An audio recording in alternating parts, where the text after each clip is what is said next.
Hello and welcome back to my channel. I am Jordan and today I'm here to give you a monthly wrap up of what I read in January. I had an amazing reading month and I hope that this inspires some of your reading for February.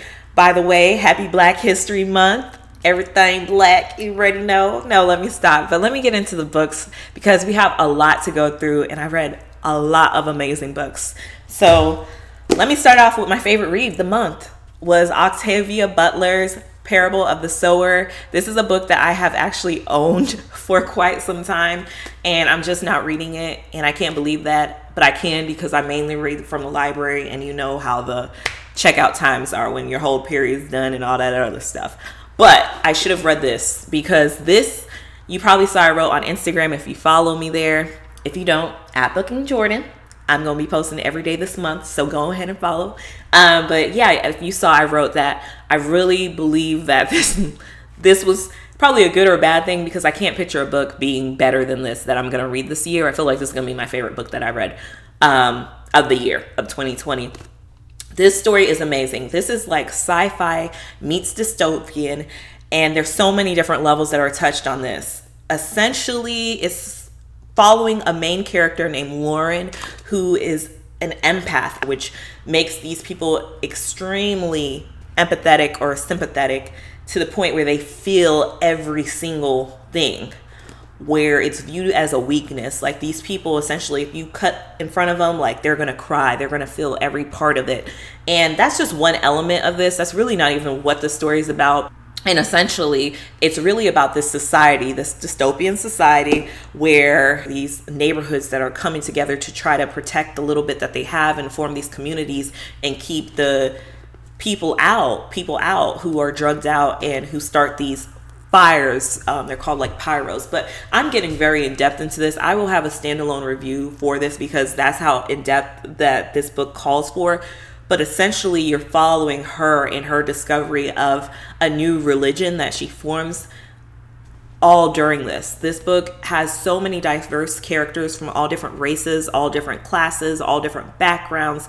The world that Octavia Butler wrote was perfect. Like, not perfect as in we want to live there, but perfect as in representing everything and touching on so many different things in so many different layers. I really don't understand how a mind can be this brilliant and have a crazy, engaging story, like plot. And yeah, I can't wait to read Parable of the Talents, which follows this, but this was 5 stars for me. Perfect. Wouldn't change not one thing about this book. Read it. Hopefully I convinced you guys because I really want people reading that. And I know I'm late to the train. That book came out eons ago, but still. Next up, I'm going to talk about a book that actually did not come out eons ago, but it's a book that I got to now. It came out last year, and it's Sula, and you guys probably have seen this. You know, Lupita wrote it. Let me just give you a little blurb on it. Clearly, it's a children's book, but look at this cover. Gorgeous. This is about a young girl who is dark as night and beautiful, but she is struggling to see that beauty because at the time, she feels the only person who really sees it is her mother.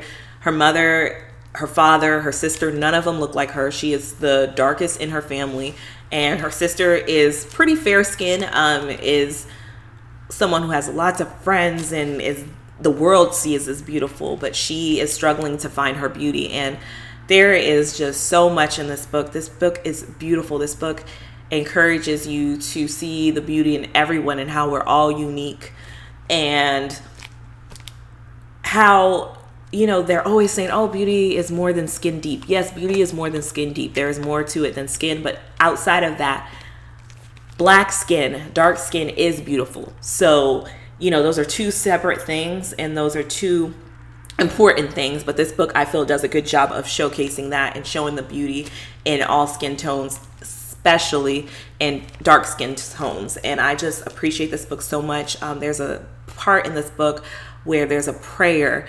And I mean, my God, my heart, it's just so hard to think that, you know, this is something that we have to go out our way to reinforce because society does the opposite. But I am so thankful for books like this. Let me stop before I be all extra. But I love this. Whew. So the next book that I'm talking about, I'm just going to go in the order of what it was on. Interestingly enough, this is Passing. So this book by Nella Larsen came out in the 1920s. And this is a book that I have wanted to read. I think a few years ago I originally saw it, but I guess I had a stigma because it's an older book. I don't know how much I'm going to connect with it, but no. This book is about two childhood friends. They're both very fair-skinned enough where they can pass, which passing is the term that is used when someone essentially is born into one race but can pass into the other race and reclassifies or re-identifies themselves. That's the best synopsis I can give on that, but look it up if you don't know and want to know more details. But essentially, it's more than that. This book is so suspenseful. Like, it had me on the edge of my seat or edge of the pages every time I'm reading because, it follows two fair-skinned women who one chooses to re-identify as white and the other one chooses to continue identifying as black, but their worlds collide as adults, and it's like you're constantly wondering, like, when is the one who's passing is going to get found out? And it's an interesting book because, of course, the topic of race is just interesting enough on the rules. Like, one drop of black blood or Negro blood, as they said back in the day, makes you black, essentially. And it's just very interesting following that because it talks about race, class, you're in the bougie elite. It talks about, of course, gender, colorism, so many layers of this. And this is a very intriguing one. I think Dwayne and I are going to have a podcast episode talking about that. So maybe stay tuned for that. You'll definitely know if we do because this sparks a lot of conversation. But yeah. Next up is actually Sula. Now, Sula is actually a book that I don't have the physical copy, but this is by Toni Morrison. This is one of her books that I had never read, and I've always kind of had on my list to read, and I'm like, just read it. So I read it, and my goodness, how do I even start? Like, the book starts off all over the place, which the book itself is all over the place. It's about so many different things, but somehow the story works.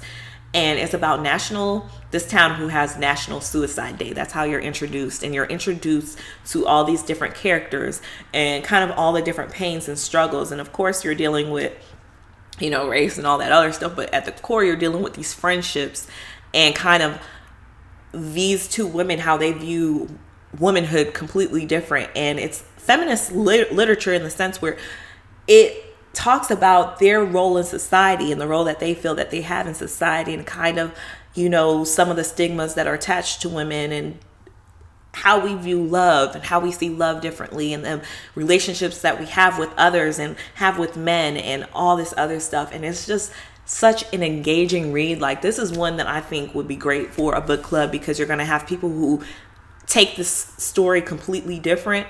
I think not everybody's going to love it as much as I did. Some may think it's too all over the place or something of that nature. But I think at the core, everybody can admit that it's a very engaging read and you are invested in the characters, which is the type of books that I love, is when the characters can reel me in and I'm trying to pick away at their brain to understand how they operate. You have me sold. So I really appreciate it and love that book. The next one is another Toni Morrison, and it's interesting because this is not only another Toni Morrison, but God Help the Child is kind of about colorism as well. It is about colorism, and it's really about the words that we use with our children and the messages that we send our children, how they play out. The book starts off with a fair-skinned woman who also has a fair-skinned husband and ends up having a dark-skinned child, and that brings out all sorts of emotions, and it really impacts her relationship with her daughter as well as her daughter's relationship to everything.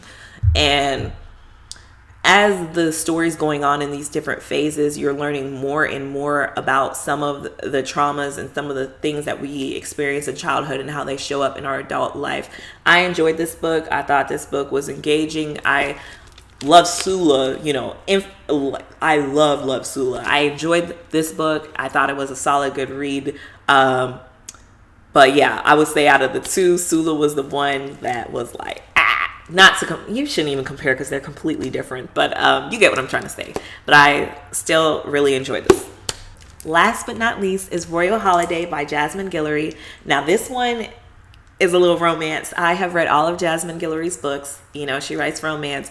This one is following Vivian, who is the mother of Maddie from the last book, who was with Theo, whatever. You don't even really need to know that. Really, it's following someone. The first time she's written a character or a love interest with someone who is, you know, older. This is someone who has an adult daughter. You know, she's divorced. She has been on her own for quite a while. She knows what she wants in life. She's thinking about retirement and all these other things. And, you know, she has a chance to go off to London and has an encounter with the royal family in a way. I enjoyed it, especially because I was reading this while all of the news came out with the royal family and all that stuff. So, you know, go Megan. Anyways, so yeah, so I thoroughly enjoyed this, and, you know, let's keep the conversation going down below. Additionally, I always send you guys so much love and so much light, but January has been a month. Like, it's been a crazy start to this year. For some people personally, but not only that, just on a global, universal level, all the crazy news that has been coming out. Just know that I'm sending you guys so much light. Rest in peace to Kobe Bryant, to Gigi, to all of those who lost their lives on the helicopters. You know, yeah, I can't even get into that. It's heartbreaking. My heart goes out to the family, but also my heart goes out to everyone out there who is dealing with any type of loss or had to deal with loss over the holidays or a reminder of loss through this. Yeah, you know, it's hard. I feel like it would be weird for me not to acknowledge how crazy this year has started off. But I just want to encourage you guys that just because the year started off crazy, to not feel like that's how it has to end. I'm just sending so much light and love to you guys. And if this was nothing else with all the craziness that has happened this month, it's just a reminder that every day and every breath that I have, I'm going to try my best to share that love and to share that light to as many people as I can, and to, you know, really appreciate every day. And yeah, I hope that February is a month of just restoration and a month of, you know, just air and breath and clear mental spaces for us all. But yeah, that's all I have for today. Stay tuned for Black History Month. I have a lot going on or prepared. So I hope you guys stay with me on this journey. Till the next one. Bye.